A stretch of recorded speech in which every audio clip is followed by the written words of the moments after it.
Laissez-moi aujourd'hui vous parler d'une loi qu'on appelle la loi de préséance, une loi dite naturelle.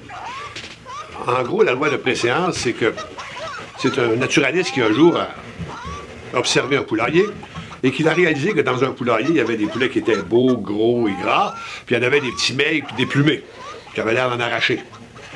En observant, il a vite réalisé que dans un poulailler, chaque poule ou chaque poulet avait une position.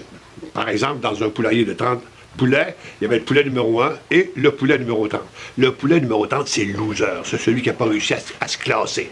Et celui qui a réussi à manger, à dominer les autres, il est le numéro 1. Et quel est l'avantage d'être le numéro 1?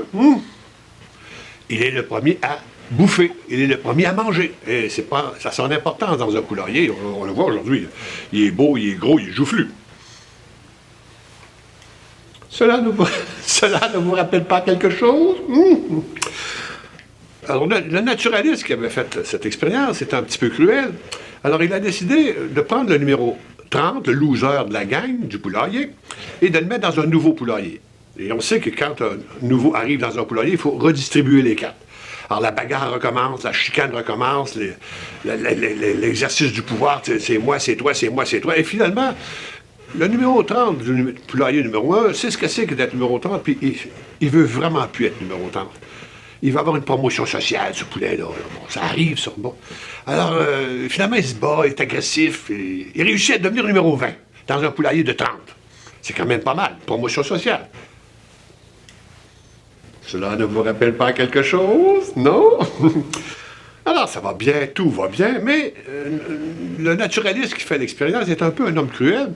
Il s'est dit, qu'est-ce qui se passe si je prends mon numéro 20 maintenant, l'ancien numéro 30, et je le retourne dans son poulailler d'origine?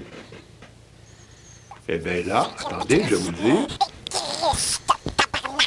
Il retourne à la position numéro 30.